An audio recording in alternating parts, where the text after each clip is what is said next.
misi nyawa terus Anda Yesus. sebutkan ini. Bung, Anda punya agama Kristen, misi Yesus datang ke dunia adalah mati. Itu konsep di agama Anda. Dia turun ke bumi untuk mati. Nah, iblisnya ini mencegat Yesus untuk mati atau memerintahkan orang-orang membunuh Yesus? Mana yang betul, Bang?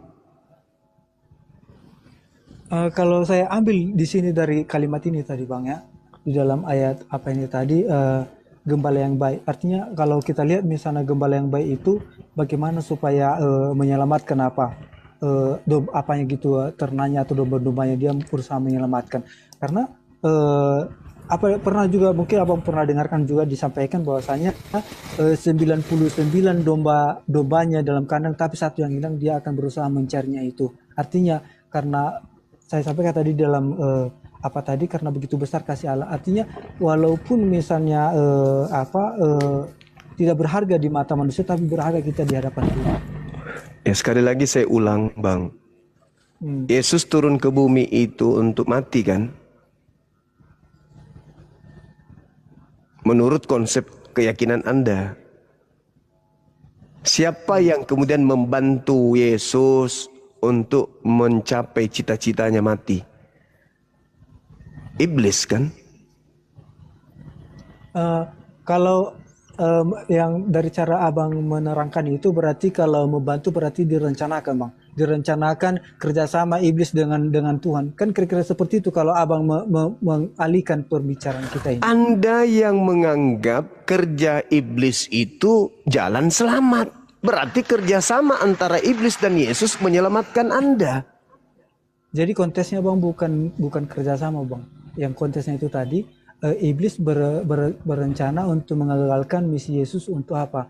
Untuk mengabarkan atau keselamatan. Salah satunya ketika Yesus nanti disalibkan, mungkin dia akan berbuat dosa atau menyalahkan Allah Bapa, kan kira-kira seperti itu. Nah, itulah misinya. Tapi ternyata ketika Yesus disalibkan, ketika Yesus disiksa, Tuhan Yesus tidak melakukan dosa. Maka sebelum Yesus itu kan, Yesus itu kan udah tahu dia sebelum dia disalibkan. Apa dia katakan? Kalau bisa cawan ini lalui daripada aku, tetapi janganlah jadikan kehendakku, jadikanlah kehendakmu yang jadi. Artinya misi iblis ini tadi berusaha dia mengagalkan itu. Artinya kalau Yesus nanti disalibkan, maka dia akan apa? Akan menyalahkan Allah Bapa dengan dia menderita sebagai manusia. Dia apa? Disalibkan. Tetapi ketika Yesus sudah disalibkan, Yesus sudah melakukan dosa, bahkan dia tidak menyalahkan Bapa, sehingga dia bisa bangkit, bangkit di antara orang mati. Dan dia membuktikan juga itu. Dan sebelum dia disalibkan, sebelumnya dia sudah menyampaikan kepada muridnya, saya akan mati pada hari ketiga, saya akan bangkit. Dan itu dia buktikan ketika dia tidak ada bangkit. Dibilang saya Bang, anak manusia. Oh, oke. Mungkin dibilang anak manusia karena oke lah Bang. Jadi itulah mungkin abang udah lebih fasih dengan ayat ini, Alkitab ini. Sekarang begini. Terima kasih juga Bang. Saya jadi ketika Anda Tuhan dengan belajar dengan abang. Sekarang begini. Ketika Anda berkata di dalam Lukas 22 Yesus berdoa. Di mana dia mengatakan, biarlah kemudian cawan ini berlalu, tapi bukan atas kehendakku. Ini kan detik-detik penangkapan, kan? Iya. Artinya dia tahu sebenarnya dia mau disalibkan. Detik-detik penangkapan. Iya kan? Iya. Yesus berdoa. Kemudian malaikat turun memberikan kekuatan kepada dia. Betul? Di Lukas 22 itu. Malaikat turun memberikan kekuatan kepada Yesus. Sehingga dia sangat ketakutan. Peluhnya seperti titik-titik darah yang berjatuhan ke tanah. Jadi Yesus pasrah enggak di situ Yesus? Pasrah enggak Yesus Bang? Ya pasti pasrah Bang, karena dia dia serahkan kepada Bapa. Iya. Sekarang pertanyaan saya, ketika Yesus mengatakan atas kehendakmu, apakah Bapa berkehendak membunuh Yesus? Atau menyelamatkan Yesus? Mana yang benar? Mencelakakan Yesus atau menyelamatkan Yesus? Kehendak Bapaknya. Ya, karena Allah Bapa itu tahu sebenarnya itu penderitaan Yesus itu akan disalibkan, akan menderita. Iya, enggak Bang. Percaya dia. Itu kan Artinya asumsi gini, Anda. Itu ah, asumsi. ah, Sekarang ah, begini ya Bang, sederhana aja. Yesus pasrahkan kepada Bapa, atas kehendakmu yang harus terjadi ya, aku ikut aja. Nah, Bapa ini kehendaknya apa? Membunuh Yesus, menganiaya Yesus, atau menyelamatkan Yesus? ya kan karena udah tahu tadi kita itu kan Bang, di dalam sebenarnya dari jawaban yang Abang pertanyakan itu kepada saya itu yaitu tertulis dalam Yohanes 4 Yohanes apa itu tadi Bang, Yohanes 3 ayat 16 itu. Itu yang Tidak sebenarnya ada jawabannya. hubungannya dengan pembunuhan di Iya, situ, Abang. Tidak ada. termasuk di situ Bang. Ah, kenapa saya bisa Astagfirullahaladzim, ya Allah ya Karim. Kok jadinya ke Kenapa, sana? kenapa aku bilang gitu Bang ya? Saya bacakan dulu sama Abang ya, supaya apa lagi? Karena begitu besar kasih Allah akan dunia ini. Ya, Percaya. meruniakan anak yang tunggal. Supaya siapa yang Orang percaya. percaya? Percaya. Jadi artinya Loh, ketika anak yang terus apa tunggal hubungannya itu dengan salib? Nah, Apa artinya di hubungannya situ dengan salib? anak yang Ada apa hubungannya dengan salib? Percaya kepada Yesus? ya karena Yang Anda, anak yang tunggal itu tadi. Oke. Anda hanya modal ngeyel. Begini abangku, pencipta langit dan bumi itu menghendaki apa terhadap Yesus? Kematian atau keselamatan? Itu loh dulu. Oh, kematian di kayu salib maksudnya gitu ya Enggak, dia pertanyaan dimanapun, Abang. mati disengat listrik kek, mati digigit tawon kek.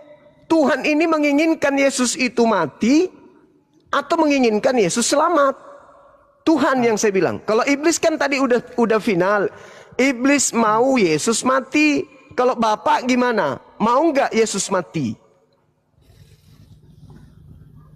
Ya, kan udah saya bilang tadi Bang, Yesus itu tahu dia akan apa? Akan disalibkan. Bukan Maka dia Yesusnya. menyerahkan kepada Allah Bapa. Bapaknya Yang mau, kehendakku, bapaknya mau nggak Yesus itu mati atau bapaknya tidak mau Yesus mati? Kalau bapak tidak mau Yesus mati, maka Bapak Maha Kuasa untuk menyelamatkan Yesus dengan cara apapun yang Dia mau. Itu dulu, Bapak ini mau nggak Yesus ini mati? Kalau iblis mau, nah Bapak mau nggak?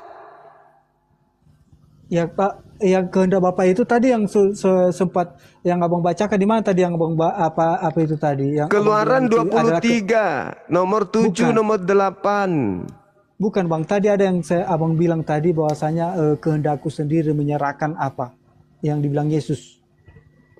Kan ada tadi yang apa Abang singgung itu. Sebenarnya Yohanes 10 kan? Yohanes 10 nomor 18 kan? Tidak ada yang bisa mengambil kecuali aku menyerahkannya sendiri. Kan itu begitu. berarti itulah jawabannya dari pertanyaan Abang sebenarnya.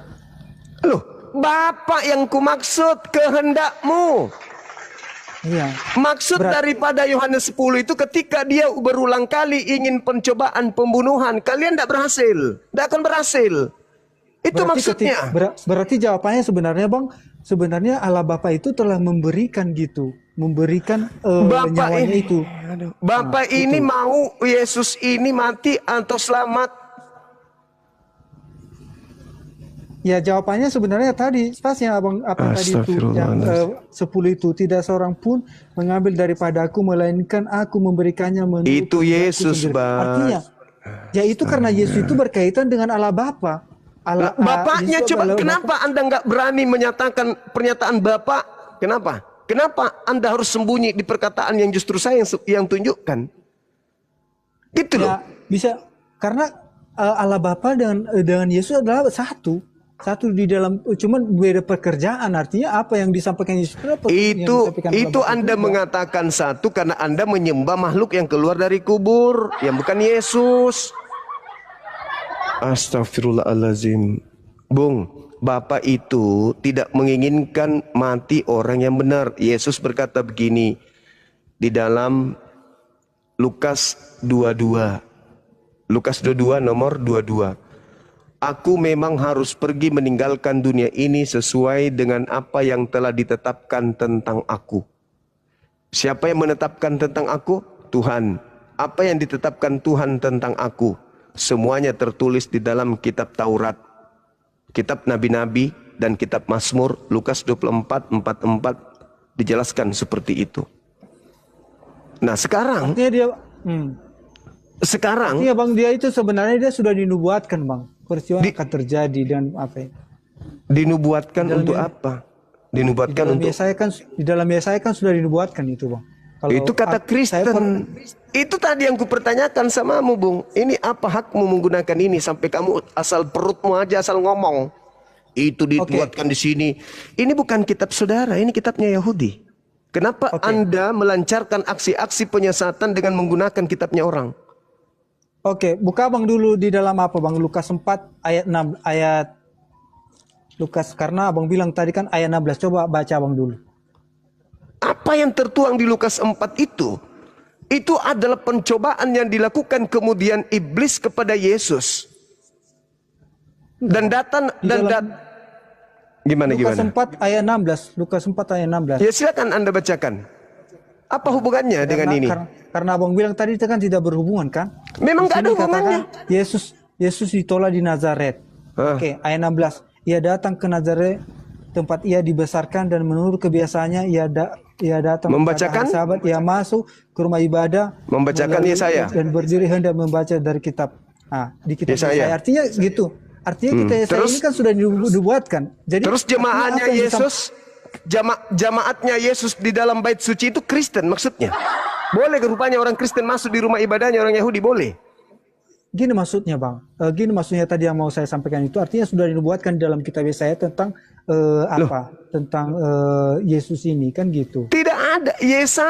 Yesus membaca pada hari Sabat di tempat kelahirannya, masuk ke rumah suci, bait suci untuk membacakan kepada orang Yahudi kitab ini. Tidak ada hubungannya. Tentang nubuat, tentang kedatangan Mesias.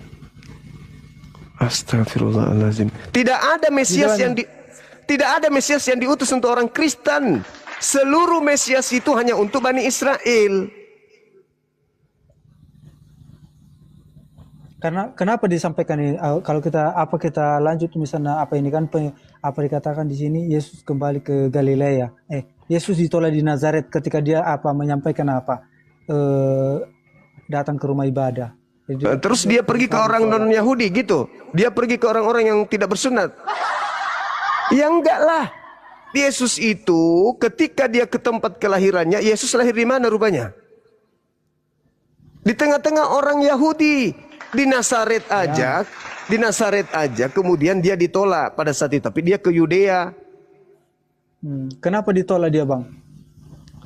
Ya orang Yahudi sampai sekarang menolak dia kan? Kenapa dia ditolak? Karena orang Yahudi menunggu Mesias yang sama seperti Hezekia, yang sama seperti Gideon, yang sama seperti Daud. Sementara dia datang, iya, tidak seperti yang mereka harapkan.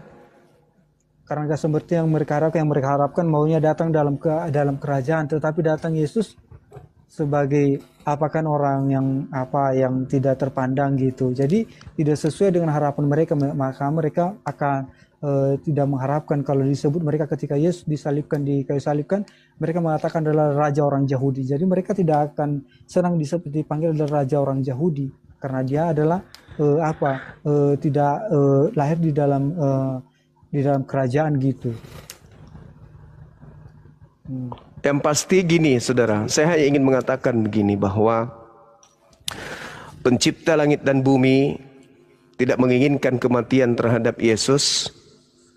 Yang menginginkan kematian terhadap Yesus adalah Kristen dan setan.